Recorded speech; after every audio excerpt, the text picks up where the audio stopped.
Good news! Central Americano MBBS just 34 lakhs. Columbus Central University.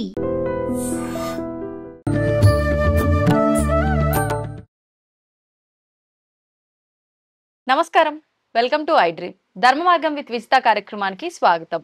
ప్రస్తుతం మనతో పాటు ఉన్నారు శ్రీ శ్రీ శ్రీ ఆనంద శివకామేశ్వరి సన్నిధాన వ్యవస్థాపకులు శివకామేశ్వరి ఆనందమయ్య అమ్మగారు. ఇప్పుడు అమ్మతో మాట్లాడి మరిన్ని విషయాలు తెలుసుకుందాం. నమస్కారం అమ్మా. శ్రీమాత్రే నమః. శ్రీమాత్రే నమః. అమ్మ అమ్మ మనకు వరలక్ష్మి వ్రతం ఇంకా ఎన్ని రోజుల్లో లేదు, ఆల్రెడీ చేసుకున్న వాళ్ళు ఉన్నారు, ఇప్పుడు మనకు 3వ వారం చేసుకోబోయే వాళ్ళు కూడా ఉన్నారు. అయితే ఈ వరలక్ష్మి వ్రతం అనగానే ప్రతి ఒక్కరిలోనూ చాలా ఎక్కువ ఖర్చుతో కూడుకున్న వ్యవస్థ ఏమో ఇదంతా కూడా, అంటే ఇప్పటి వరకు చేసుకొని వాళ్ళు ఈ ఆలోచన వస్తుంది. నిజంగా అమ్మవారిని ఉద్దేశించి చేసుకోవాలని ఎవరికన్నా ఇంట్రెస్ట్ ఉన్నా కూడా అమ్మో ఇంత ఖర్చు మనం ఎక్కడ పెడతాము అని చెప్పి దూరంగా ఉండిపోయే వాళ్ళు కూడా ఉన్నారు పూజ చేసుకోకుండా. అంటే చాలా తక్కువ బడ్జెట్ లో అందరూ కూడా చాలా సంతృప్తిగా భక్తితో ఈ పూజ చేసుకునే విధానం ఏదైనా ఉంటే వివరించండి. తప్పకుండా తెలియజేస్తానమ్మా. యాదేవి సర్వభూతేషు లక్ష్మీ రూపేణ సంస్థిత. శ్రీమాత్రే నమః. శ్రీ గురుభ్యో నమః. చాలా తక్కువ ఖర్చుతో వరలక్ష్మి వ్రతం, నేను ఒక 150 రూపాయల ఖర్చుతో వరలక్ష్మి వ్రతం చేసుకోవచ్చని ఇంతకు ముందు చెప్పడం జరిగింది. కొన్ని ఓకే, ఖచ్చితంగా చేసుకోవచ్చు అమ్మ. ఎలా అంటే 150 రూపాయల అంత తక్కువ ఖర్చుతో వీలవుతుందా నిజంగా? ఎలాగా అంటే అమ్మా, ముందు ఎలాగా ఎందుకు చెప్పాను అనే దానికన్నా ముందు అసలు మన ధర్మం ఏంటో తెలుసుకుందాం. ఇక్కడ చాలా చాలా చాలా మంది అసలు మన ధర్మాన్ని వదిలి పరధర్మం వైపు వెళ్ళిపోతున్నారు. ఇందులో మనం వాళ్ళని మన ధర్మంలోకి మళ్ళీ తిరిగి తెచ్చుకోవాల్సిన బాధ్యత మన అందరి భుజస్కంధాలపై ఉంది. అంతే. చాలా మంది పూజలంటే చాలా నియమనిష్టలు, అలాగే చాలా ఖర్చుతో కూడుకున్నవి, శ్రమతో కూడుకున్నవి అని చెప్పి సామాన్యులు, నేను చెప్పేది ఉన్నత వర్గం వారి గురించి కాదు, డబ్బు ఖర్చు పెట్టగలిగే వారి గురించి కాదు. ఎందుకంటే ఇప్పుడే చెప్పాను, నేను ఏం చెప్పినా మన ధర్మాన్ని కాపాడే విధంగానే ఉంటాయి. సామాన్యులు మళ్ళీ తిరిగి మన ధర్మంలోకి రావాలి అంటే మనం కొంత వాళ్ళని ఎడ్యుకేట్ చేస్తూ ఉండాలి. అవునమ్మా. పూజ అంటేనే భయం వేసేలా ఉంటే ఎవరు చేసుకుంటారమ్మా? అంతే కదా కదా, అందరికీ అవకాశం ఉండాలి కదా అంత ఖర్చు పెట్టడానికి. ఇప్పుడు పూజ అంటే అన్ని వర్గాల వారికి చెందింది కదా. ఎక్కడి నుంచి? మన ఉన్నత వర్గం నుంచి మన ఆఖరికి పారిశుద్ధ కార్మికుల దగ్గర నుంచి ప్రతి స్త్రీ వరలక్ష్మి వ్రతం చేసుకోవాలి. అవునమ్మా. ఇప్పుడు వాళ్ళు వేలల్లో ఖర్చు పెట్టి పూజ చేయగలరా? చేయలేరు. చేయలేక ఏం చేస్తున్నారు? మతం మారిపోతున్నారు. వాస్తవం. అంటే ఈ పూజలు చేయాలంటే ఖర్చు ఎక్కువ, నియమాలు పాటించాలి, మళ్ళీ పాటించకపోతే అదేమన్నా మళ్ళీ దోషము, ఇలాంటి భయాలు మూఢనమ్మకాలు ఎక్కువ. తెలుసా అమ్మా, పక్కింటి వాళ్ళు బాగా చేసుకున్నారు మనం చేసుకోలేకపోయాం, ఇవన్నీ మనకి ఎందుకు వచ్చిన తలనొప్పులు అవును అని ఏం చేస్తున్నారు అంటే స్లోగా మన ధర్మాన్ని వదిలి పక్క ధర్మాన్ని పట్టుకుని వేళ్లాడుతున్నారు, అక్కర్లేని ధర్మాల వైపు వెళ్ళిపోతున్నారు. అవునమ్మా, వాస్తవం. ఇక అలాంటి పరిస్థితి ఇంకా ఇక్కడ అంటే చాప కింద నీరులా చాలా ప్రమాదంలో ఉన్నప్పుడు కూడా మనం నిజాన్ని నిర్భయంగా చెప్పకపోతే ఎలా అమ్మా? నేను చెప్పింది సామాన్యుల కోసం. డబ్బులున్న వాళ్ళు ఎన్నైనా ఖర్చు పెడతాను, ఏమైనా చేస్తారు, అంతే. ఇక 150 రూపాయల్లో పూజ చేయవచ్చా? ఖచ్చితంగా చేయవచ్చు. పూజకు కావాల్సిన సామాగ్రి ఏంటమ్మా? కొబ్బరికాయ, పసుపు కుంకుమ, పువ్వులు, అంతే కదా. అవును. చిన్న దండ, అంతే. ఇంతకు మించి ఏం కావాలి? అవును. వరలక్ష్మి వ్రతం అంటే ఏం కావాలి? ముందు కలశం ఏర్పాటు చేసుకోవాలి. అసలు ఎలా మొదలు పెట్టాలో ఒకసారి చెప్పాను ఇంతకు ముందు పూర్వం. కాస్త ఆవు పేడతో అలకాలి, చిన్న పీట వేయాలి, కొన్ని బియ్యం పోయాలి, దాని మీద కలశం పెట్టాలి, పంచపల్లవాలు ఏర్పరచాలి, ఇంతే కదా నేను చెప్తాను. చెప్పినప్పుడు ఈ కలశం చెంబు మన దగ్గర ఇది వరకు ఉండనే ఉంటుందిగా. అవును. ఎవరి దగ్గర ఏది వీలైతే అదే పెడతారు, అంతే కదమ్మా. లేదా ప్రతి సంవత్సరం కొత్తది కొనుక్కోవాలని నియమం ఎక్కడా లేదు కదమ్మా. అవును, లేదు కదా. కలశం మీద కొబ్బరికాయ కొత్తది మాత్రమే కొత్తది అంతే, అదొక్కటే మార్చేది. చెంబు పాతదైనా పర్వాలేదు, ఆ చెంబు పాతదే కొనుక్కుంటారు, పాతదే పెట్టుకుంటారు, ప్రతి సంవత్సరం కొనుక్కోవాలని లేదు. ఈ కొబ్బరికాయ ఖరీదు ఎంత?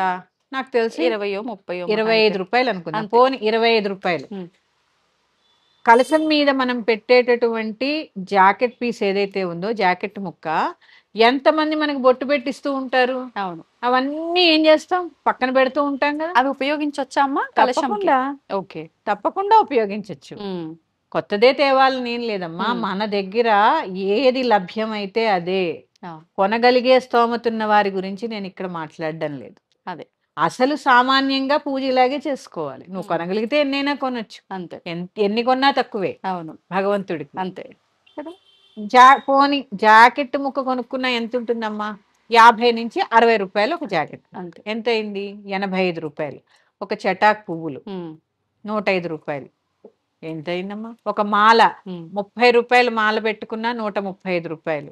పసుపు కుంకుమ ఇంట్లో ఉంటాయి, అగరబత్తులు ఇంట్లో ఉంటాయి. 150 రూపాయల్లో పూజ అయిపోయిందా లేదా? అంతే అయిపోయింది. ఒక అర డజన్ అరటిపళ్ళు పోనీ 200 వేసుకోండి. ఒక అర డజన్ అరటిపళ్ళు ఒక 35 నుంచి 40 రూపాయలు వేసుకోండి.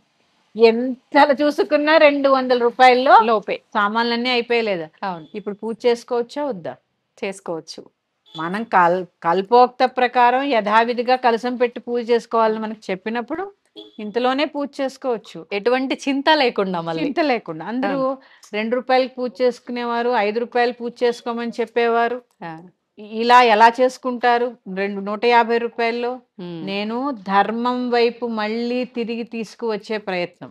అవును, మన ధర్మములో చెప్పిన విషయాలు మాత్రమే. ఎక్కడ మన ధర్మంలో ఏ వ్రతాలు ఖరీదైనవని చెప్పలేదు, ఆర్భాటంగా చేయమని చెప్పలేదు.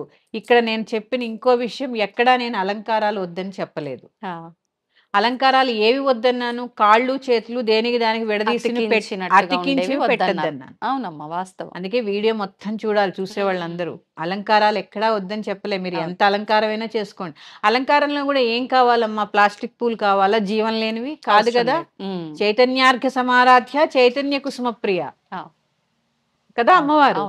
అలాంటప్పుడు నువ్వు ప్లాస్టిక్ పూలు ఎలా వేలాడదీస్తాను దానికి? అంతే కదా. దానికి ఎందుకు డబ్బులు ఖర్చు పెట్టాలి? అవును, చక్కగా మామిడి తోరణాలు, బంతి పూలు ఎన్నైనా కట్టుకోండి, అది మీ మనకు సహజంగా దొరికేవి ఎన్నో ఉన్నాయి. ఒకవేళ పూలు కొనుక్కొచ్చే స్తోమత లేకపోయినా ఎక్కడో పక్కింట్లోనో అక్కడో ఇక్కడో అడిగి తెచ్చుకుని అయినా చేసుకోవచ్చు, అవకాశం ఉంది. ఇక్కడ పూజలో భక్తి చేసుకోవాలనే దాన్ని ఏమంటారు, ఆసక్తి చాలా అవసరం. అవును, దానికి డబ్బు ఎంత వెచ్చిస్తున్నాము అనేది అవసరం కాదు.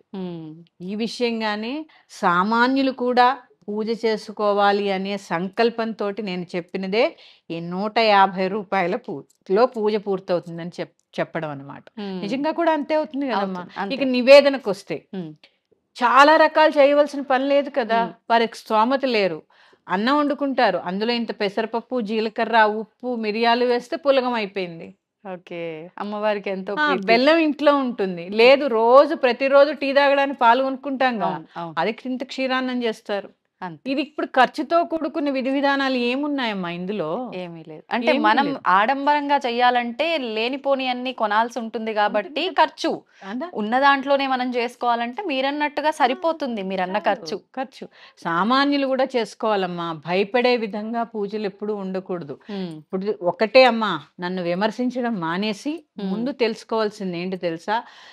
మన ధర్మం వీడి పక్క ధర్మాలకు వెళ్ళిపోతున్న వాళ్ళని మన ధర్మంలోకి తెచ్చుకునే ప్రయత్నం చేయండి.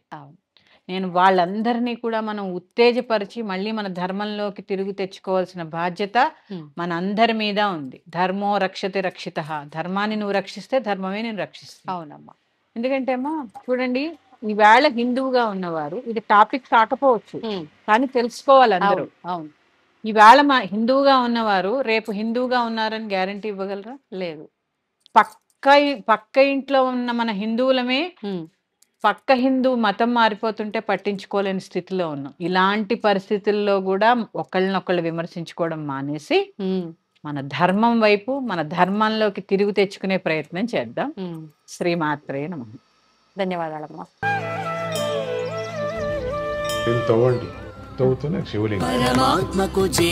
సరే, దాన్ని అట్లా కప్పేసేయండి, చూపించదండి. Krishna is there. మూర్తి పూజ కాదు, సాక్షాత్ బ్రజేంద్ర నందన భగవాన్ ఉన్నారు మూర్తిలో. ఏమీ ఆశించకుండా ఆరాధించే వాళ్ళు కూడా ఉన్నారా ప్రభుజీ? నిజమైన భక్తి అంటే మనకు తెలియదు కాబట్టి